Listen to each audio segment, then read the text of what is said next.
irmãos? Então, estamos chegando aí no final dessa série que fala sobre os afetos. Começamos falando de narcisismo, falamos de hedonismo e hoje falaremos sobre imediatismo, amando demasiadamente o agora. Então, o imediatismo, e aí complementando algumas coisas que foram ditas na pregação, o imediatismo aponta para o desejo de eu ser o senhor do meu tempo, ou às vezes até do tempo dos outros, né? Então, é quando eu tento ter controle do tempo, e eu quero as coisas no meu tempo, na minha maneira, do jeito que eu quero. A gente vai perceber claramente que os outros dois temas que nós estudamos possuem o mesmo DNA. O narcisista, o hedonista e o imediatista são da mesma família. Eles têm o mesmo DNA. Um narcisista provavelmente vai ser um hedonista e provavelmente vai ser um imediatista. Então, muitas das aplicações que eu vou fazer hoje também servem para os outros dois temas que nós também tratamos nas outras semanas, tá? Para fechar exatamente esse ciclo de estudos. Então, quando eu sou uma pessoa imediatista, a minha postura é de alguém que quer ser servido no tempo que me apetece. Muitas vezes nós acabamos transferindo para várias áreas da vida aquilo que nós temos na velocidade da tecnologia. Então, na velocidade de um computador que ligue rápido, na velocidade de um serviço de entrega que me promete ter o meu produto entregue em casa em 1, 2 dias, mas nem tudo na vida é assim. E muitas vezes nós transferimos essas características, esse desejo por sermos atendidos e servidos rapidamente para várias outras áreas da vida. E isso, de fato, é muito prejudicial para nós como indivíduos, mas também para a igreja. Então, eu quero muitas vezes resultados rápidos nos meus estudos, sem muito esforço. Eu quero um resultado rápido na dieta. Eu quero que as pessoas me respondam o mais rápido possível quando eu mando uma mensagem no WhatsApp. Eu quero que as pessoas mudem rapidamente a sua maneira de ser. Enfim, quero mudar rapidamente de cargo quando estou trabalhando em algum emprego.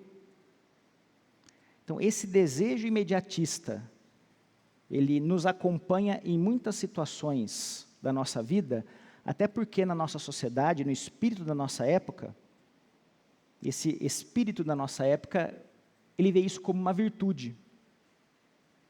Ser rápido, fazer as coisas da maneira mais breve possível, muitas vezes é visto com ares de virtude. Isso é um perigo. Não dá para a gente usar o mesmo tipo de critério para todas as áreas da vida, e muito menos para aquilo que diz respeito ao Evangelho. Então, o grande dilema de quem é imediatista é: eu quero e eu quero agora, eu quero já. E notem como o verbo querer aparece várias vezes aí, nesse vocabulário imediatista. Não é incomum que um imediatista se sinta injustiçado, porque como ele quer as coisas no tempo dele, e no mundo caído, isso provavelmente não vai acontecer na maioria das vezes, ele se sente extremamente injustiçado, se sente alguém que está sendo lesado, e isso, claro, também traz posturas bastante nocivas para ele. Então, veja, quem ama demasiadamente a si mesmo, que é o narcisista, também ama demasiadamente o prazer, que é o hedonista, e também ama demasiadamente o agora, que é o imediatista. Então, o imediatista tendo esse foco excessivo nas coisas dessa vida, Isso acaba levando a algumas consequências práticas, que é onde eu quero me fixar a maior parte do tempo. Nessas consequências práticas e nos resultados dessas consequências na nossa vida. Então, eu vou abordar basicamente as questões ligadas à ansiedade, a descontentamento e ao consumismo. Então, peço por gentileza que vocês abram a palavra em Mateus 6, dos versículos 25 a 34. Mateus 6, 25 a 34. Eu farei a leitura até para a otimização do nosso tempo.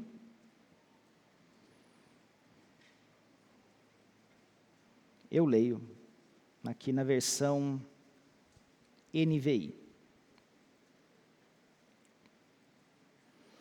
É o Senhor Jesus dizendo: portanto, eu digo, não se preocupem com sua própria vida, quanto ao que comer ou beber, nem com seu próprio corpo, quanto ao que vestir. Não é a vida mais importante que a comida, e o corpo mais importante que a roupa? Observem as aves do céu. Não semeiam, nem colhem, nem armazenam em celeiros, contudo o Pai Celestial as alimenta. Não têm vocês muito mais valor do que elas? Quem de vocês, por mais que se preocupe, pode acrescentar uma hora que seja à sua vida? Porque vocês se preocupam com roupas. Vejam como crescem os lírios do campo. Eles não trabalham nem tecem. Contudo, eu digo que nem Salomão em todo o seu esplendor vestiu-se como um deles. Se Deus veste assim a erva do campo, que hoje existe e amanhã é lançada ao fogo, não vestirá muito mais a vocês, homens de pequena fé? Portanto, não se preocupem dizendo, que vamos comer? Ou que vamos beber? Ou o que vamos vestir? Pois os pagãos é que correm atrás dessas coisas, mas o Pai Celestial sabe que vocês precisam delas. Busquem, pois, em primeiro lugar o reino de Deus e a sua justiça, e todas essas coisas serão acrescentadas a vocês. Portanto, não se preocupem com o amanhã, pois o amanhã trará suas próprias preocupações. Basta a cada dia o seu próprio mal. Então, o que é a ansiedade? E aqui é um texto que trata de maneira bastante profunda sobre a ansiedade. É quando nós ficamos apreensivos diante de um evento ou uma situação que nos parece ameaçadora, que pode estar calcada ou não na realidade, ou seja, pode ser um perigo ou uma dificuldade real ou não, de tal maneira que estabelece em nós uma preocupação. Como a própria palavra diz, é uma pré-ocupação. E me ocupo previamente de algo que nem aconteceu ainda, mas aquilo me deixa, então, ocupado, né? Fica, na verdade, ocupando espaço na minha mente, ocupa, muitas vezes, pensamentos, sentimentos, mesmo que ainda não tenha ocorrido. Então, essa é uma definição de ansiedade. E é uma dificuldade que o coração possui de lidar com incertezas da vida. Veja, o imediatista ele quer ter esse controle do tempo. E nós todos, como pessoas que lutam contra o narcisismo, contra o egocentrismo, temos dificuldades com isso. Não tem um que não tenha. Podemos ter dificuldades, às vezes mais amenas, outras um pouco maiores em alguns momentos da vida, mas todos temos inevitavelmente. E nesse sentido, o grande problema que nós temos aqui é no que diz respeito à incredulidade. Não há incredulidade no que diz respeito à existência ou não do Senhor, que aqui estou falando exclusivamente para os crentes. Mas é a nossa incredulidade sobre os cuidados de Deus sobre as nossas vidas. É como se os nossos corações estivessem perguntando assim, será que Deus é bom mesmo? Será que Ele tem verdadeiramente a solução certa para mim? Será que aquilo que eu acho que é melhor para mim é de fato aquilo que Deus pensa que é o melhor? Então, nós acabamos agindo como tolos quando, muitas vezes, por ansiedade, nem conseguimos perceber os problemas direito. O real tamanho dos problemas e quais são os problemas. Vocês certamente já perceberam isso em situações pregressas. Quando você para pensar em alguma questão que você passou lá atrás, você olha hoje e fala, eu não teria sofrido tudo isso hoje.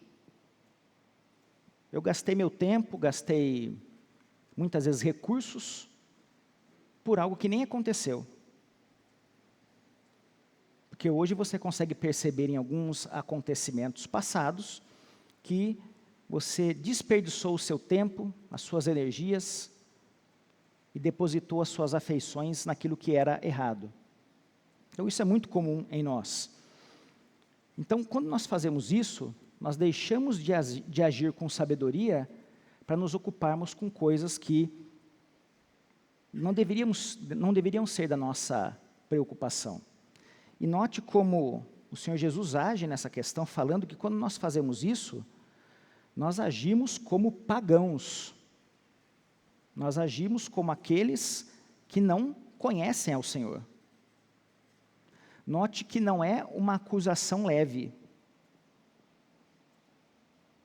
Às vezes nós olhamos a questão da ansiedade, né, e como ela é uma marca do nosso tempo também, muitas vezes existe uma tolerância maior para ela. Tem pessoas até que usam isso como assim, essa é uma marca da minha personalidade, eu sou ansioso. Tudo bem, pode ser uma dificuldade que você tem, mas continua sendo pecado. Então a ansiedade, ela acaba, quando ela de fato está entranhada em nós, ela produz abatimento, ela produz desânimo, produz enfraquecimento. Muitas vezes acabamos tendo dificuldade até para orar, porque o que está em jogo aqui é a nossa confiança no Senhor. Quando eu estou ansioso, o que eu estou falando para o Senhor é, eu não confio muito em você não, eu acho que talvez aquilo que você tem para me oferecer não seja tão bom assim. Eu não sei se você cuida de todas as áreas da minha vida. Deve ter algumas que eu tenho que fazer só pela força do meu braço. Então, essa incredulidade, que é a raiz de boa parte dos nossos problemas, está também no cerne da ansiedade. E não poucas vezes tomamos os problemas como maiores do que eles de fato são. E tem um problema ainda maior, porque também pode acontecer conosco de nós estarmos diante de um grande problema real. E diante de problemas reais, sérios, a ansiedade acaba roubando a nossa esperança. Então não há nada na qual a ansiedade, em nenhum nível, seja benéfica para nós. Existem pessoas que elas vivem verdadeiras torturas na alma por conta de ansiedade. Elas sofrem e vivem desesperadas. Elas perdem apetite, perdem o sono, estragam relacionamentos. Então a ansiedade, ela é um veneno.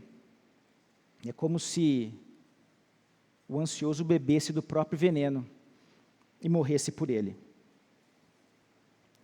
Diante disso, nós precisamos nos lembrar das promessas do Senhor. O que Ele nos promete. E o texto que nós lemos agora há pouco, diz respeito a algumas dessas promessas. E são alertas também, né, além de promessas. Notem como Deus cuida de todas as coisas. Então, se Ele faz isso, e cuida de seres inanimados, de animais, por que Ele não cuidaria dos seus filhos? Olha o que é dito em Mateus 7, de 9 a 11. Jesus também desenvolve um pouco desse assunto. Mateus 7, de 9 a 11. Ele diz o seguinte: qual de vocês, se seu filho pedir pão, lhe dará uma pedra? Ou se pedir peixe, lhe dará uma cobra?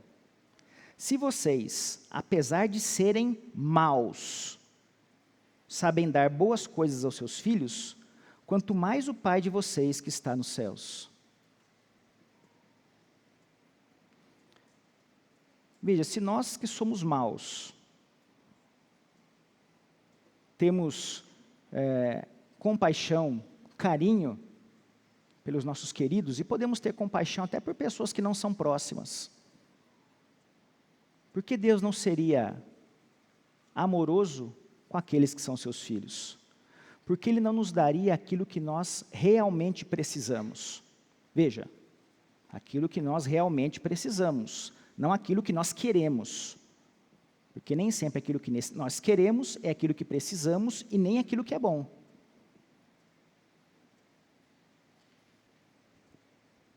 Deixamos de crer na bondade do Senhor, em muitas situações.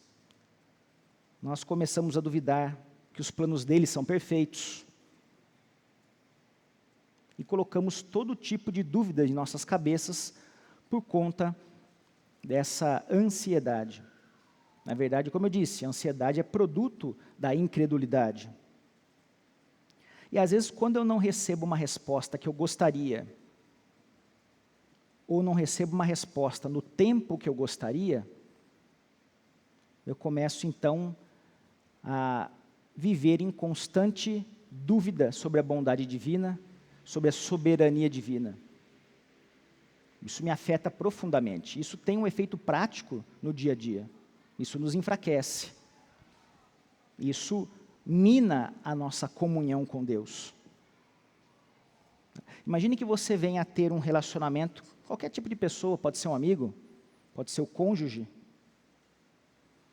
que você constantemente ficasse ansioso para saber se ela vai fazer, a pessoa vai fazer a coisa certa ou não para você. Ou enfim, cuidar da casa, enfim, qualquer outra coisa. Né? Você fica constantemente ansioso, com grandes dificuldades em relação ao cônjuge. Veja, o que está em jogo aí é a questão da confiança. No fundo, você não confia que essa pessoa vai fazer aquilo que deveria fazer, aquilo que é o melhor. E é evidente que quando tratamos de relacionamentos entre pecadores, né, essa desconfiança pode até ser saudável em certo nível, mas jamais em relação ao Senhor. Ele sabe do que nós precisamos. Então, o crente ansioso, ele acaba vivendo uma vida muito parecida com um deísta. O que é um deísta? É alguém que acredita que Deus criou o mundo, Ele colocou todas as leis naturais no mundo, criou todos os seres, e depois foi embora. Ele não interfere mais nesse mundo. É aquilo que alguns autores chamam de Deus relojoeiro. Deus foi lá, deu a corda no mundo e foi embora. A partir de agora, é com a gente. Ele já fez a parte dele, que foi criar o mundo e todas as coisas. O crente ansioso vive dessa forma. É como se Deus estivesse distante. Ele pode acreditar na existência de Deus, ele pode vir a um culto, cultuar como todos nós, mas ainda assim ter uma relação distante, cheia de desconfiança, cheia de dúvidas, cheia de incredulidade. E notem novamente o alerta de Jesus, né? Ele fala: pois os pagãos é que correm atrás dessas coisas, mas o Pai Celestial sabe que precisam delas. Aqui não é um chamado para omissão e nem para preguiça, obviamente, né? Nós temos sim responsabilidades, mas a questão é, diante das nossas responsabilidades e diante daquilo que nós devemos de fato fazer, descanse, porque o resultado vem do Senhor. É Ele que nos dá o resultado final.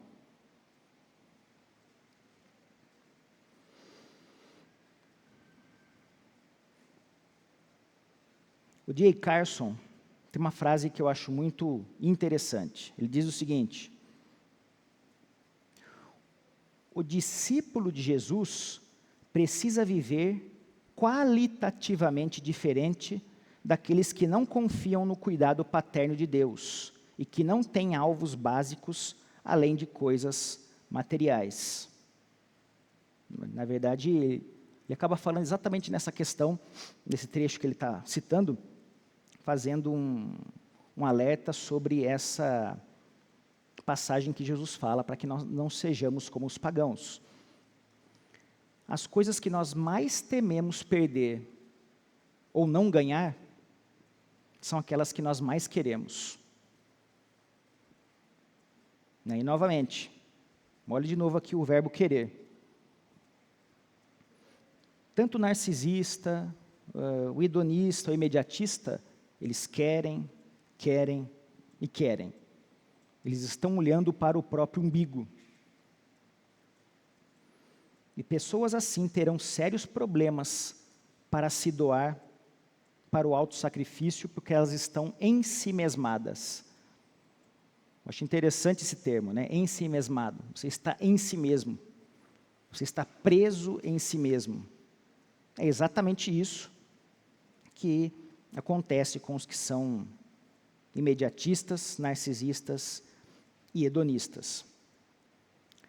A ansiedade, elas nos torna, então, escravos de uma expectativa futura.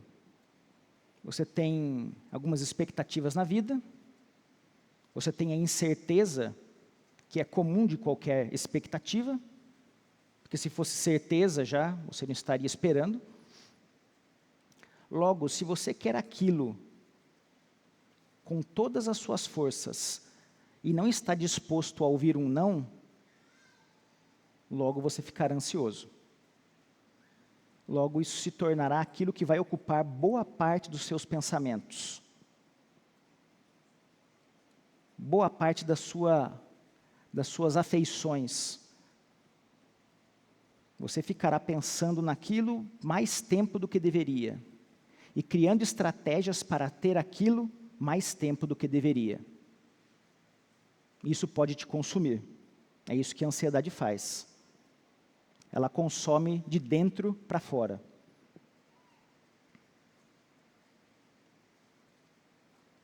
Então, nesse sentido, nós deveríamos tomar o cuidado, porque a ansiedade nos destrói. Mas a grande questão é, qual que é a solução para isso? O que a Escritura aponta, então, como solução para a ansiedade? Nós estudamos Filipenses, em Filipenses 4, 6 e 7, o apóstolo Paulo nos dá a solução para a ansiedade. Abram, por favor, Filipenses 4, 6 e 7.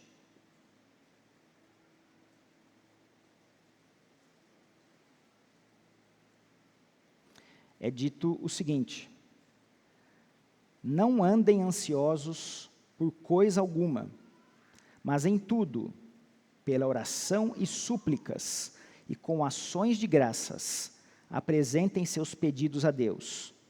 E a paz de Deus, que excede todo entendimento, guardará o coração e a mente de vocês em Cristo Jesus. Então veja, ore ao Senhor diante daquilo que você deseja. Clame ao Senhor. Agradeça ao Senhor por aquilo que Ele já fez na sua vida. Mas também descanse no Senhor. Veja que fala aqui que a paz de Deus, que excede a todo entendimento, vai guardar o coração de vocês. Aqui a ideia de guardar é a ideia de um soldado mesmo, que está fazendo, está com a sua lança ou com a sua espada na porta, É como se nós tivéssemos, quando nós oramos, nós clamamos, nós agradecemos ao Senhor, isso vai nos transformando, e nós somos então inundados pela paz de Deus que nos guarda desses sentimentos, desses pensamentos. A cura para a ansiedade provém do poder da palavra de Deus, que atua através dessa palavra e nos dá força para vencermos essa ansiedade. Note, ansiedade não é algo que se vence por forças humanas. Nós não somos capazes de vencer a ansiedade. Somente o poder do Senhor pode nos dar vitória nisso. É quando o Espírito atua em nossos corações através da palavra, é que nós podemos internalizar a segurança e o descanso que precisamos. Toda consolação vem do Senhor. Outra maneira de nós combatermos a ansiedade está em Provérbios 12, 25, que diz o seguinte: o coração ansioso deprime o homem, mas uma palavra bondosa o anima. Então também, além da oração, de uma vida de oração, de buscar instrução nas Escrituras, procure bons conselheiros. Veja, quando nós estamos ansiosos, o objetivo não deve ser apenas desabafar. É buscar em pessoas que são sábias, que possam nos ajudar a conduzir os nossos pensamentos, a repensar as nossas afeições, e, portanto, nós precisamos ir além de simplesmente reclamar e desabafar. É buscar pessoas para que venhamos a nos aconselhar. Mas quando isso acontece, isso nos anima. Isso nos abre uma cortina de novas possibilidades. Você consegue enxergar as coisas de uma outra perspectiva. Então, busque também, em irmãos mais maduros, o aconselhamento, para que nós sejamos instruídos. E não tenha orgulho, todos temos dificuldades com isso. Bom, diante disso, falamos de ansiedade. Nós vamos para o irmão siamês da ansiedade, que é o descontentamento. Vamos abrir nossas Bíblias em Filipenses 4, de 10 a 13. Descontentamento e ansiedade andam de mãos juntas, estão grudados. E em Filipenses 4, de 10 a 13, é colocado o seguinte: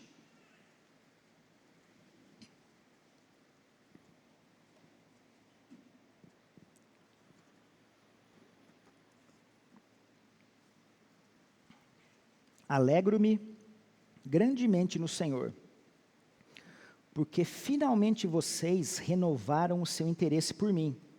De fato, vocês já se interessavam, mas não tinham oportunidade para demonstrá-lo. Não estou dizendo isso porque esteja necessitado, pois aprendi a adaptar-me a toda e qualquer circunstância. Sei o que é passar necessidade e sei o que é ter fartura. Aprendi o segredo de viver contente em toda e qualquer situação. Seja bem alimentado, seja com fome, tendo muito ou passando necessidade. Tudo posso naquele que me fortalece. Nós já estudamos há pouquíssimo tempo, esse texto em Filipenses, mas só reforçando, tudo posso naquele que me fortalece, está muito distante das promessas de teologia da prosperidade. Não é nesse sentido que o apóstolo fala. Mas ele fala aqui de contentamento, da importância de vivermos contentes em toda e qualquer situação. E o mote da nossa época, certamente o principal da nossa época, é o de perseguir a felicidade. Mais do que isso, muitos dizem que o propósito da nossa existência é a felicidade. Não estou aqui falando nenhum tipo de proposta oposta, tá? Como se nós devêssemos ser masoquistas, não é isso. Mas não há melhor maneira de você não encontrar felicidade nesse mundo caído do que perseguir a felicidade. Perseguir a felicidade é algo que sempre vai nos frustrar, porque o coração humano sempre quer mais. Ele nunca está satisfeito se a sua satisfação não for no Senhor. Não adianta. Nada tem o tamanho certo do buraco do nosso coração que não o Senhor. Todas as outras coisas serão tragadas como um buraco negro. Qualquer coisa que você vai colocar lá, te dará satisfação rapidamente. Em pouco tempo, aquilo já não faz mais sentido, você quer mais e mais e mais. Então, até a própria ideia, né, de que você nasceu para ser feliz. Veja, de fato, não é errado que nós desejemos a felicidade, mas essa perseguição faz parte, de fato, de um mantra da nossa época. Porque se você foi feito para ser feliz, acabou, esse é o seu propósito, não tem mais nada além disso. E isso é, de fato, algo que nos encaminha diretamente para o egoísmo. Se eu quero ser feliz, por que eu tenho que me importar com o outro? Se eu quero ser feliz, simplesmente, né, buscando simplesmente isso, por que eu tenho que me sacrificar em muitas situações? Por que eu tenho que passar por desconforto? Imagina, por exemplo, esse tipo de princípio abraçado pelo apóstolo Paulo. Bom, a gente não teria nenhuma das cartas que nós lemos aqui. O Novo Testamento, praticamente, boa parte dele não teria sido escrito. Imagina ele pensando, eu preciso ir atrás da felicidade. Bom, agora que eu encontrei a Cristo, deixa eu viver minha vida.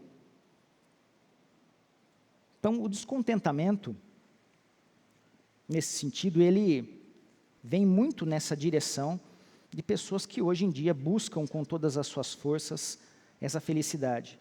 E, gente, buscar felicidade no mundo caído é certeza de frustração.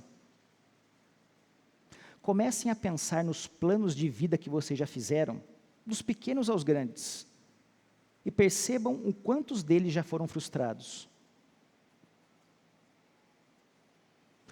E o que acontece é que uma pessoa extremamente egocêntrica também será uma pessoa extremamente descontente. Porque o contentamento não é algo natural para nós, a gente sabe disso, né? O próprio apóstolo fala que ele aprendeu a viver contente. Existe um aprendizado, é um processo. Então, nós precisamos buscar sermos contentes no Senhor. Não é natural. Mas se nós nos deixarmos levar pelo descontentamento, vamos nos transformar em murmuradores profissionais. Reclamões profissionais, pessoas que amam reclamar.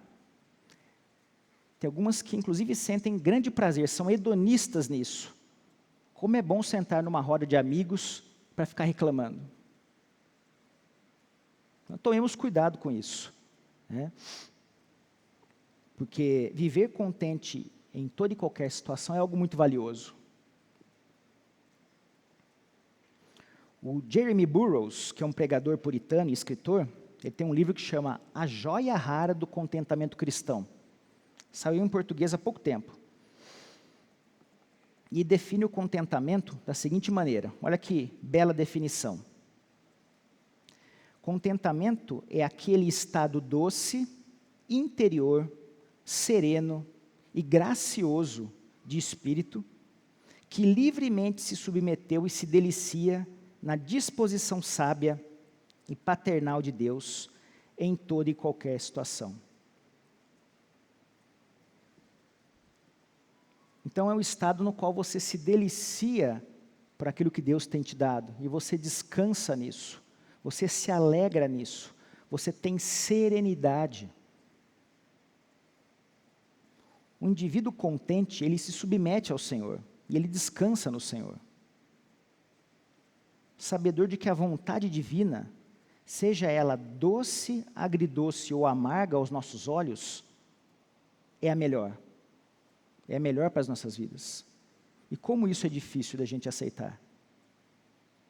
Como é difícil nós nos contentarmos e nos alegrarmos enquanto esperamos. Ou quando a resposta não é do nosso agrado. Outra característica do descontente é que ele é um cobiçoso. Não é incomum que a pessoa descontente seja uma pessoa também invejosa, tenha dificuldades no que diz respeito à inveja. Não é incomum que ela fique se comparando com outras. Fique pensando no carro que ela tem e que o outro tem, a casa que tem e o outro tem, na esposa que tem e o outro tem. Você pode levar isso a várias situações e exemplos de maneira exponencial. O descontente é essa pessoa, então, murmurante. E veja, muitas vezes no nosso coração, mesmo quando nós não nos expressamos dessa forma, nós podemos estar agindo como aquelas crianças birrentas e esperneantes. Já viram essa imagem? Está no supermercado, tem aquela criança que quer alguma coisa, ela se joga no chão, bate o pé, grita, chora, grita com o pai, xinga. Às vezes no nosso coração nós estamos assim, descontentes, birrentos, murmuradores, reclamando o tempo todo. O foco de quem então é descontente é naquilo que lhe falta, naquilo que ele não tem.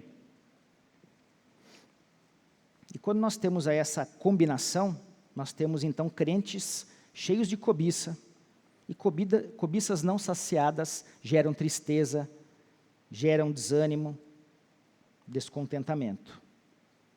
Não é verdade que uma pessoa que tenha fartura, ela vai ser necessariamente contente.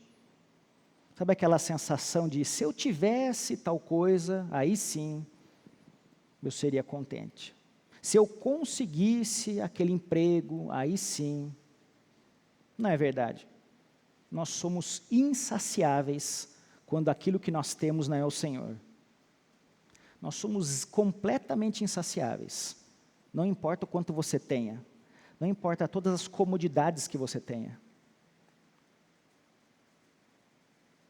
Somente o Senhor para nos saciar completamente. E mais, o Senhor não só nos sacia, Ele nos faz sentir como aquela pessoa que vai para uma feijoada. Você não sai só saciado, você sai estufado, cheio, repleto. Né? É isso que Deus faz conosco. É mais do que empatar. Então, tomemos cuidado com isso. Porque a felicidade da satisfação no contentamento provém de Cristo ser o real tesouro do coração do crente. O contentamento é resultado dessa união nossa com Cristo, levando em consideração que essa união requer relacionamento íntimo, constante. Revela busca. Nós temos que buscá-lo com intensidade. Precisamos querer conhecê-lo, adorá-lo, aumentar os nossos afetos por Ele. Se os nossos afetos por Cristo não forem aumentados, outra coisa entrará no lugar. Isso é inevitável. Na nossa vida de lutas espirituais, a gente nunca empata. Ou você está perdendo, ou você está com Cristo. Não tem outro caminho. Então nós precisamos redirecionar esses nossos afetos. Se os nossos afetos por Cristo não aumentarem, aumentarão os nossos afetos pelo mundo. A equação é muito simples. E nós sabemos que se Cristo é suficiente para satisfação do Pai, porque Cristo é aquele no qual o Deus Pai se compraz, então certamente Cristo é suficiente para a nossa satisfação também. Ele também é suficiente para satisfazer o nosso coração. Somente a graça de Deus pode nos ensinar a combinar as lutas e dissabores desta vida com alegria. Veja, nós não temos nenhum tipo de teologia aqui que prega a alegria o tempo todo. Isso é falsa propaganda. Uma boa teologia do contentamento é aquela que entende que em meio a dissabores e tristezas, ainda assim Deus nos dá paz e ainda assim Deus nos dá alegria. Parece contraditório. Na verdade, é paradoxal, né? Porque Deus nos dá a possibilidade de sermos alegres em meio às tristezas, a descansarmos em meio às lutas, em meio às batalhas. E se nós não tivermos uma visão correta dessa questão, nós podemos ter uma perspectiva pueril e imatura, como se a vida precisasse ser perfeita, tranquila, o tempo todo, senão não está boa para mim. O verdadeiro contentamento cristão tempera as dificuldades da vida com alegria e paz. Pois bem, vamos então para a questão do consumismo. Por favor, abram em Mateus 6, de 19 a 21. Mateus 6, 19 a 21.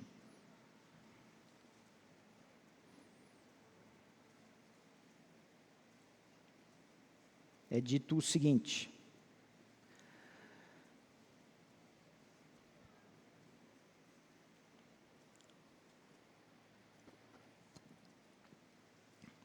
não acumulem para vocês tesouros na terra, onde a traça e a ferrugem destroem, e onde os ladrões arrombam e furtam.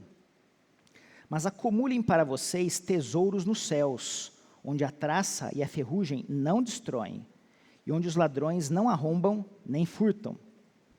Pois onde estiver o seu tesouro, aí também estará o seu coração. Veja, quando nós pensamos em consumismo, quase sempre nós pensamos em questões materiais. E é uma verdade mesmo. Uma das formas de consumismo são as questões materiais. Diz respeito ao ter para ser. Ou seja, eu só sou se eu tenho.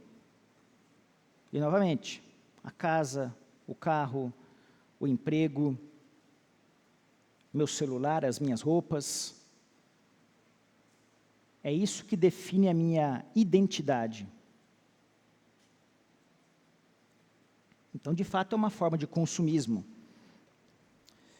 E aí minha identidade fica alicerçada nas coisas que eu consigo possuir e me definem como indivíduo. Eu diria que essa é a forma mais comum de consumismo. E nós podemos sim cair nessa armadilha. Mas existem armadilhas muito mais sutis no que diz respeito a consumismo que eu gostaria de levantar com vocês, para que nós pensemos um pouco nelas, maneiras um pouco mais discretas de consumismo, e que podem estar relacionadas aos nossos contatos uns com os outros. Nossa vida em família, nossa vida em igreja, vida com o cônjuge, enfim, amigos. Então, muitas vezes nós acabamos agindo como clientes numa relação consumista, não só de coisas, mas também nos nossos relacionamentos. Alguns exemplos possíveis, e de maneira nenhuma eu quero ser aqui exaustivo, não dá para exaurir um assunto como esse. Mas, por exemplo, quando eu persigo uma vida, estou atrás de um tipo de vida, sem preocupações, consumindo um ideal de vida e buscando com todas as minhas forças fugir dos problemas, eu sou um tipo de consumista. Eu consumo esse estilo de vida. Eu quero meu Éden agora. Estou buscando o paraíso na terra e numa terra caída. Eu posso ser também um consumidor de serviços religiosos. Então, eu sento na minha cadeira, consigo enxergar todos os problemas que a igreja tem. Na minha cabeça eu tenho a solução para quase todos eles. Eu só não estou disposto a ajudar a solucionar. Mas eu enxergo vários deles. E, inclusive, eu estou disposto a me sentar com outros para falar dos problemas da igreja. Mas eu não quero colocar a mão na massa. Porque eu estou consumindo um serviço como um cliente. Assim como o cliente que reclama de uma pizza que veio com a borda queimada, ou o pepperoni não estava na quantidade suficiente, eu posso ter a mesma relação com a igreja. Uma relação de clientela.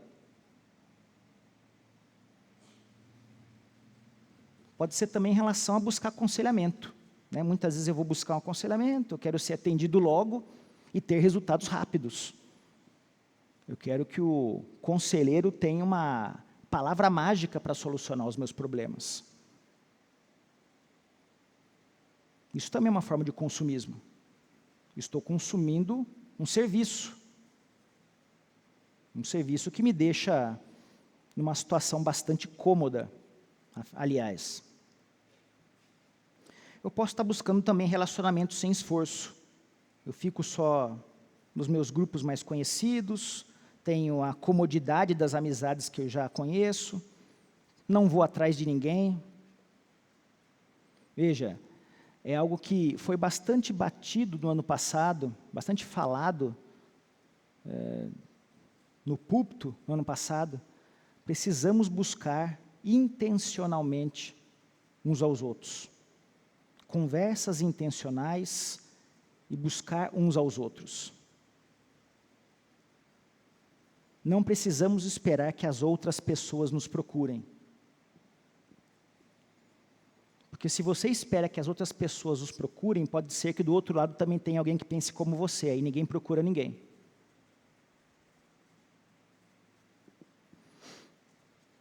Então, tem até alguns casos que eu diria até que são piores do que esse, né? Tem pessoas que elas não procuram e reclamam porque não procuram a ela. Então veja, busquemos comunhão, busquemos conhecer uns aos outros. O que nos une como igreja é o Evangelho, é Cristo. Não precisamos ter as mesmas afinidades musicais necessariamente, não precisamos ter as mesmas afinidades esportivas, as mesmas afinidades literárias. Isso não é necessário, porque tudo que nós precisamos para a nossa comunhão é Cristo. Então, é claro que nós podemos ter, eu não estou criticando quem tem pessoas mais chegadas do que outras, isso é normal.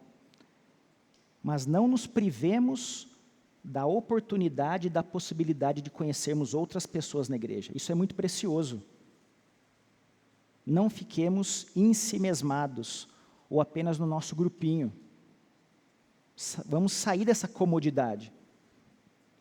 Quando nós fazemos isso, nós podemos também agir como consumidores, né? Você está consumindo aí o seu espacinho, o seu local de conforto, local onde você não será muitas vezes confrontado. Tomemos cuidado com essa disposição nesse sentido. Uma outra coisa que nós podemos consumir também é consumir uma ideia de igreja reformada como se fosse uma grife. Eu faço parte de uma igreja reformada. Ótimo. Nenhum problema com a igreja. Mas talvez você tenha um problema. O quanto isso impacta a sua santidade? O quanto isso tem aumentado o seu amor por Cristo? Não basta frequentar uma boa igreja. Nós precisamos amar a Cristo. Não basta ter uma palavra fiel, e tem que ter uma palavra fiel no púlpito, mas nós devemos desejar conhecer o Senhor dessa igreja. Veja, não desejar conhecer o Senhor dessa igreja é como se você fosse convidado para passar uma temporada numa mansão, mas você não quer ter nenhum contato com o dono da mansão. Eu espero que nem apareça na minha frente, eu quero só desfrutar das benesses e da beleza desse local. Então nós devemos de fato desejar a Cristo, e apenas uma boa igreja, não deve ser algo que nós devemos nos contentar, porque existe uma dimensão do nosso relacionamento, que é o nosso relacionamento pessoal, e nós devemos perseguir isso, como igreja, mas também como indivíduos, como pessoas. Nós temos, muitas vezes, tantos recursos, tantos dons distribuídos. Será que nós não estamos deixando para as pessoas as migalhas dos nossos recursos, dos nossos dons, fazendo o mínimo esforço, fazendo o mínimo só para eu me sentir bem na minha consciência. Pronto, já fiz minha parte.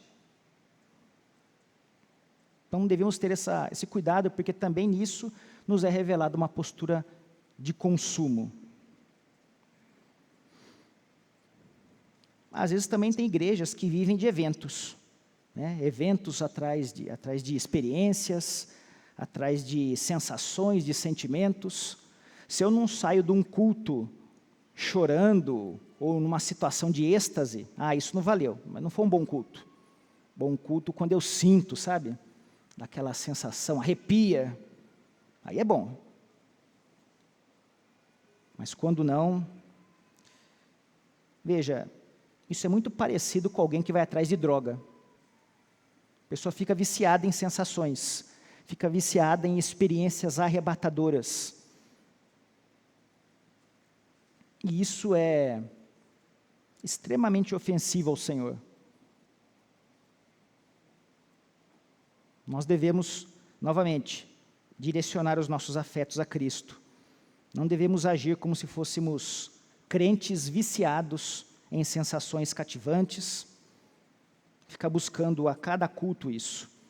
A beleza do Evangelho é suficiente. A beleza de Cristo é mais do que suficiente. Consumidores desesperados por entretenimento. O próximo filme, a próxima série, a próxima música, a próxima viagem, a próxima ida ao parque de diversões. Eu preciso disso. Veja, todas essas coisas são ótimas. O problema não está nelas em si. Mas se eu não tiver, isso rouba a minha alegria? Se isso rouba a minha alegria, eu tenho uma relação de consumidor com isso. E por último, como exemplo aqui, nós podemos ser consumidores de culto ao corpo, de um corpo perfeito, de um corpo ideal, de uma saúde perfeita. Nós podemos gastar mais tempo do que deveríamos em procurar esse corpo perfeito e ideal num mundo decaído e que inevitavelmente vai nos levar para o sepulcro. Então devemos sim cuidar do corpo. Não é uma ideia para sermos desleixados, mas devemos ter sim um princípio maior. Então, concluindo, meus irmãos, para que a gente tenha até um tempinho para fazer perguntas, se vocês quiserem, ou considerações também, se vocês quiserem complementar o que eu falei. O imediatista vive um materialismo na prática, olhando pouco para o reino celestial, pois ele diz em seu íntimo: eu quero o paraíso agora. Eu só aceito se for agora e quero isso já. Tenhamos cuidado para não vivermos como os pagãos. Crentes imediatistas viverão como incrédulos. Na prática, vivem o lema hedonista, que inclusive o pastor falou aqui, carpe diem. Aproveite o dia. Esgote a sua vida ao máximo. A vida é curta demais. Eu preciso aproveitar ao máximo. É isso que muitos acabam vivendo na prática. Como crentes, temos dia a dia uma grande porção de incredulidade em guerra em nosso coração. A incredulidade permanece no cerne do nosso pecado e do nosso amor ao pecado. Nos faz duvidar da soberania e da vontade de Deus. Me faz tentar pegar as rédeas da minha vida e dizer que eu sei o que é melhor para mim.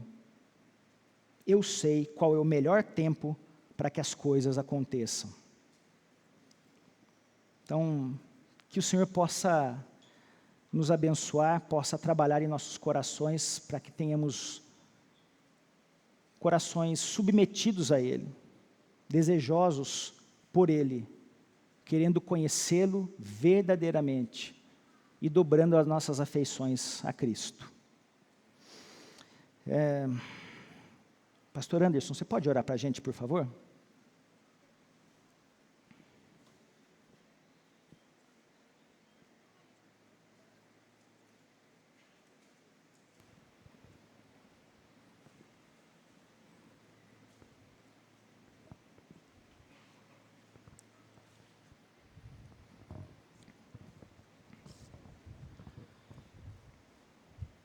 Pai Santíssimo, nós, mais uma vez, por meio de Cristo Jesus, nos colocamos diante de Ti e queremos, Senhor, suplicar pelas nossas vidas e pedir, Senhor, que possamos compreender todas essas coisas que nós ouvimos hoje pela manhã, tanto no culto como agora na escola dominical.